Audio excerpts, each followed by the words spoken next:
I was in an accident one time, and it was for changing lanes. The young lady that I took out failed to check her blind spot, and she signaled. She looked in her mirror, but she didn't see the car in the blind spot. Needless to say, we ended up in a little fender bender. There's three things you got to do when you change lanes. You have to do it in that order because there's a certain procedure. You let your signal run, and while it's running, you look in your mirror. Then once you've made sure that there's nothing there, you merge over and you're safe.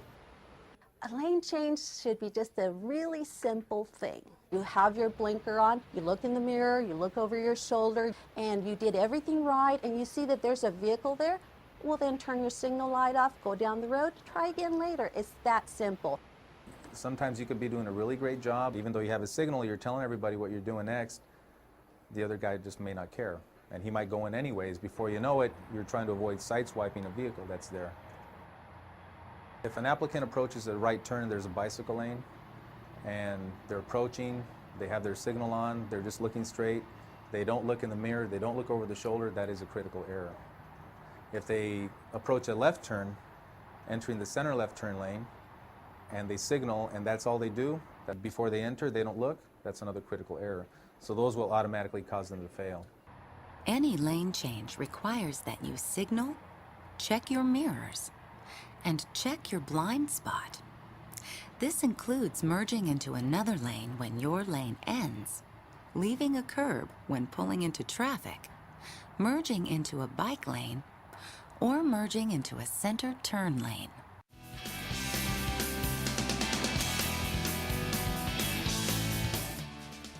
At this particular stoplight, we want to make a left turn.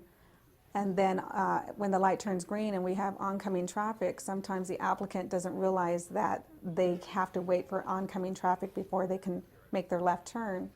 If they have a green protected arrow, then they know that the car that's coming is supposed to stop. So when they see a solid green light, they think of the rule of the green arrow. They think, okay, my light is green, I'm going to go, this guy should be stopping, and he doesn't stop. When it's a green signal and you're going to make a left turn, you have to yield to the car that's coming.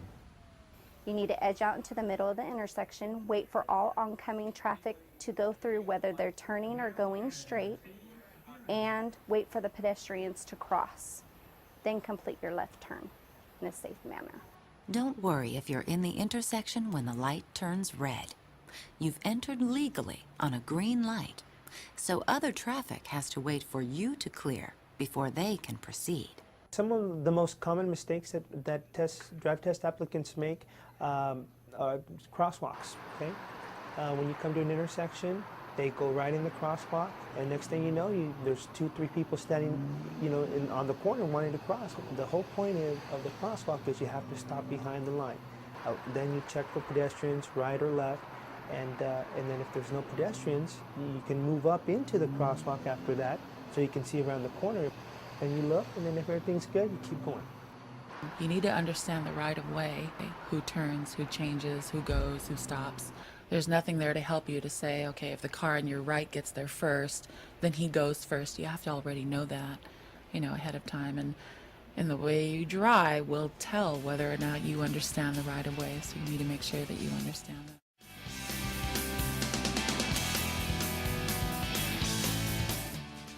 The biggest mistakes I'll see is they won't make complete stops, or they will just kind of come up, look, and roll right through the stop.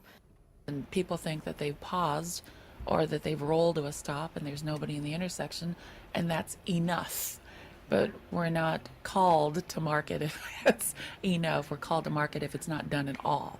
Stopping over the limit lines is another big one, because again, they feel they're looking to see if it's clear, especially on right turns. They want to pull up and see if it's clear to make that right turn, so they fail to make their proper stop behind the limit line and check first to see if anyone needs to cross.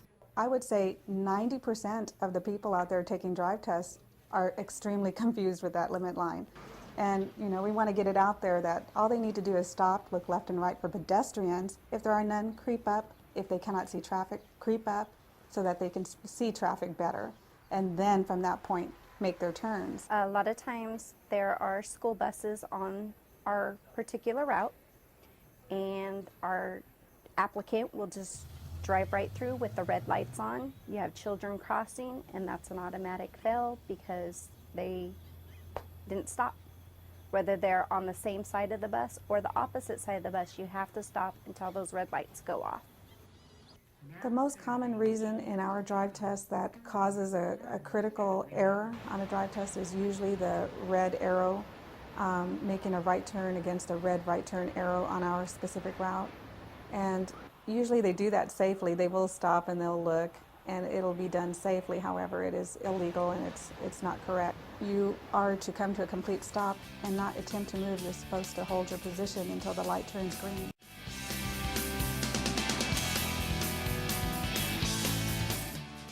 When you have a double left turn lane, you can get into the inside lane or the outside lane. Now, when you make your left turn on a green light, if you commit to that inside left turn lane, you have to make sure that you stay and end in your inside left turn lane. If you're on the outside lane, you can end in either lane to the outside. They're so used to making that left turn and merging all the way to the far lane that when it becomes a double turning lane, now it's designated lane to designated lane, they don't tend to do the turn correctly. If they're on the inside lane, they will usually in the middle of the intersection cross over to the outside lane without checking for traffic in that lane, and vice versa. If they're on the outside lane, they tend to cross over on the inside lane and cause a problem there. And those are critical errors.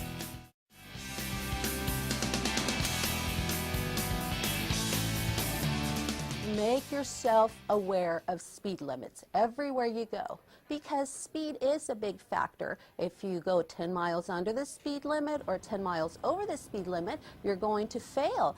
And of course, depending on the traffic flow, you know, we can understand, or the weather conditions, you are going to have to go a little slower sometimes, but there are times when as soon as you get on this road that the speed limit is 50 miles per hour, you're going to have to step on the gas.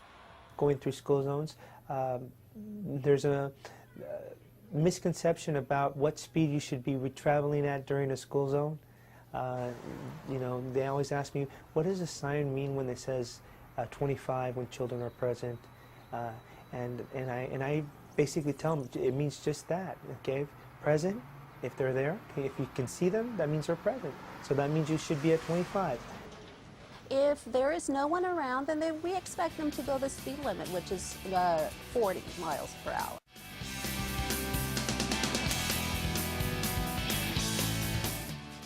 People who come in for their driving test and have not actually prepared for their driving test, will demonstrate that on the road.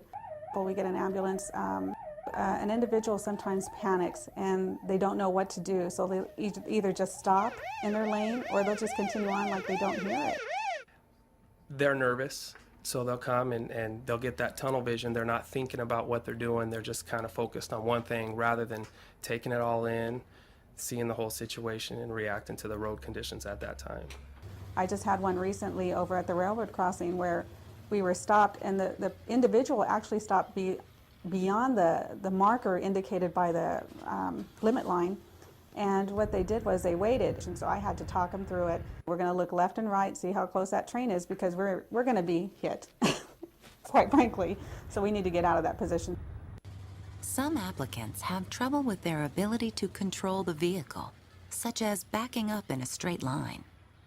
They think I'm backing in a straight line and they have to really move the steering wheel. Well, really moving the steering wheel really moves the vehicle. And that's how we end up hitting curbs, going up on top of curbs. Hitting the curb is a disqualification on the test. Also, when backing up, turn your head to look behind you. We have an awful lot of people who do that, who look right out the driver window while they're reversing their car. And that's an automatic fail, and it should be, because that's pretty dangerous. If somebody crosses the back path of your car, you nailed them. Get the handbook, study material, find out what is going to be required on the drive test, and prepare yourself for that. Get out there and drive. The best way to prepare is the actual practical experience. So get out there, experience different road conditions. If you live in a real rural community, go downtown. And that way when they come in, they are comfortable and they're not trying anything new out there.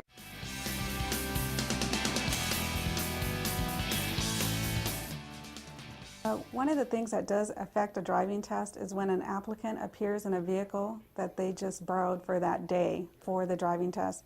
This does affect their test from the beginning to the end.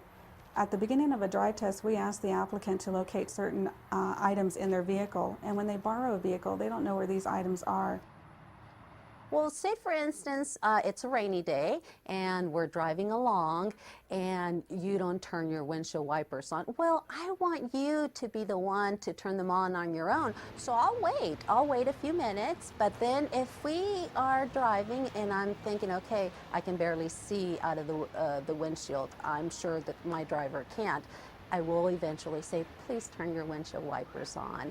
And when that happens, you know, basically the drive test is over. Sometimes I get applicants that come in that have never driven this car before. They're just not familiar with their brake. Different vehicles have different sensitivity, you know, as far as how much pressure to apply. And sometimes they apply too much pressure. Now you're doing this type of thing, you know. You come back with your neck sore. You know, so and now they're getting points deducted because they're not braking smoothly. Or it could be just that they're unfamiliar with the car because parking brakes are in different areas in vehicles. The car they're used to has a handbrake, but the car they're in is controlled by the foot, and I've had them reach down and try and push it with their hand, and I'm thinking, no, look how it is, and what do you need to do? And then I've literally had to say, you put your foot on there and push it down, because they really don't know. Come in with a car that you've been practicing with. You're already nervous for the drive test, and you don't need more things to complicate the drive test itself. Make it simple as possible on yourself. Bring the same car. That way your comfort level is always better.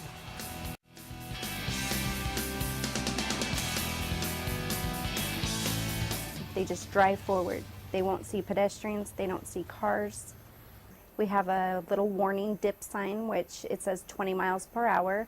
A lot of times they won't even see the sign, which means that they're not scanning. They have tunnel vision. So they're just driving straight through, and they'll get marked a point. Wouldn't be fail, but it would be a point to go through that dip more than 20 miles per hour. There's a tailgater. We'll notice them in the side mirror, but they'll be driving looking straight ahead, not paying attention. The guy behind is flashing his lights, and the driver doesn't even notice. When I drive out there, I'm always constantly looking. I'm always thinking ahead. Just because you have the right of way, it doesn't mean others are going to let you have it. You don't know what other cars or what the drivers of the other cars see. You can't really depend on the other cars to make the proper decision for you, so you've got to be on the lookout. When you're approaching an intersection, you should be what we call scanning, both left and right. Right turns, you have to be aware of pedestrians that might be on your immediate right side or pedestrians that are coming towards you from ahead. Left turns, you've got to be aware of traffic that's moving into your path. Residential areas, there's lots of parked cars. There might be kids playing in the street, people pulling out of driveways, but lots of cars in a DMV parking lot. People leaving, people coming. And if an individual does not turn and look at something that may be a potential hazard, the examiner, again, will tell them, you need to slow down, that car doesn't look like it's going to stop, let's be prepared for that. And so most of the time they're like, what car? You need to keep those eyes moving all the time. And I would say that that's the most important part of driving, is the scanning, because basically that's what's going to save your life.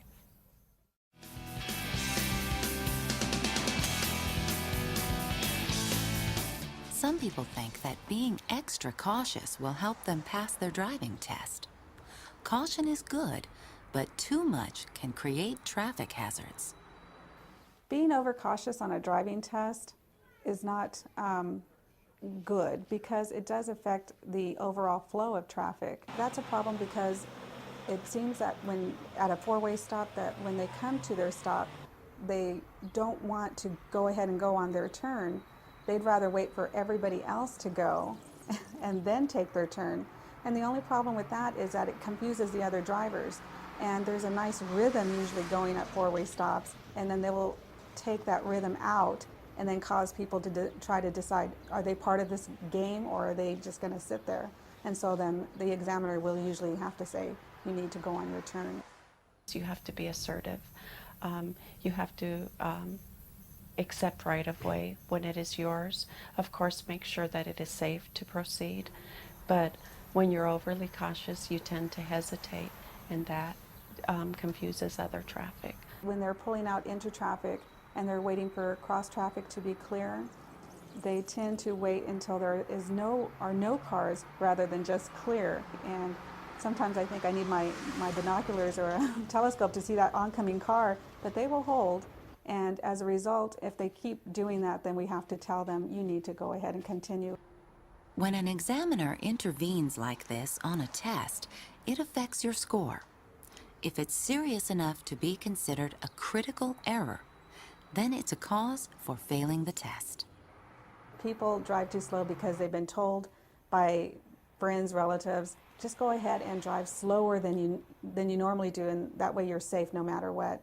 But what constitutes a critical error on a drive test is driving too slow, and that's usually 10 miles or more under the speed limit for no apparent reason when driving conditions are good.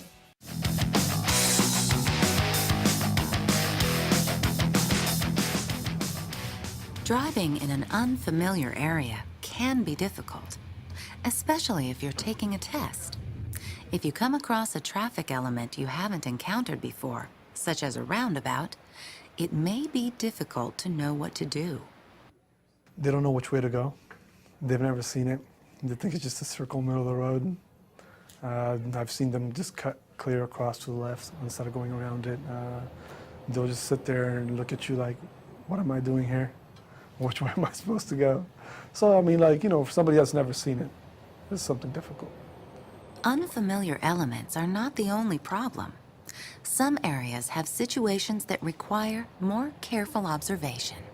We are located in a commercial area, but what a lot of people don't realize is that there is no speed limit sign posted anywhere on the road where this office is located, so they tend to go a lot faster than they should. They don't realize, and so at the end of the drive test, if it's someone who just who drove too fast on this road, then I let them know, I ask them, so what do you think the speed limit is on this road? And they usually say 35, 45, and I say, why is that? Why do you think that? And they'll tell me, well, it's commercial. And I say, but where's the speed limit sign? And then they're like, well, I didn't see it. I say, exactly. So unless otherwise posted, the speed limit should be 25, right? And they're like, oh, right. Come out a little sooner and drive the area. Look what the speed limit signs are. Look at what type of intersections are out there. Is there a lot of pedestrians? Is there high congested areas? Are there railroad tracks? Are there different things that you may have to make certain adjustments for? Go into the area, drive around, get a feel of everything. It'll really help you calm down.